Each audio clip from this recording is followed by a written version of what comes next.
Assalomu bittasi kanalımıza bundan 3 etajlı taza domumuzni birinchi etajında bir xonani sotib olgan ekan. Lokatsiyani tushuntiradigan bo'lsak, Oblastnoy roddomi yanında bo'ladi, taza dom. Yo'l adım yaqin yerda. Her etajimizda yana 2 xonadan bor, qo'limizdagi bir xonani yurib chiqamiz. Bismillahirrahmanirrahim. Kvadratdan bir 37-38 kvadratlar bor. Girganimizdan birimiz koridorina keng. Uyimiz baland, iki dım baland ekan, 360 dedi. Adashmasam birini tushirib ko'pma gips kardon bilan dedi. Uyimiz dım baland ekan. Balandlikine gap yo'q. Yan tarafimizda kuxnyasi.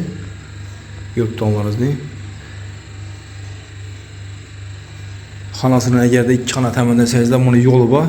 Bu yana o'tirasizlar kuxnini. Shu girgan yeri koridorimiz keng. Bu yandan bir xona etsangizlar bo'ladi. Endi meni variantim kimlik o'zi biladi, xudo xolasa. Bu yerda yana xonasi. Oyoq teri laminat, kommunikatorlarimiz bor. Jihozlar qoladi. Yan tarafimizda yana vanna tualetchamiz bir edi. Vannamiz dushovoy. Kafedan chiqib turibdi ekan. Potoklarimiz natijnoy. Moniklarimiz bor. Yurtdoshlar narxini keladigan bo'lsak, narxi 280 million. Kim ma'qul bo'lsa, ekranimizda berilgan nomerlarimizga chiqaverasizlar. E'tiborlar uchun rahmat, sog' bo'linglar, salomat bo'linglar.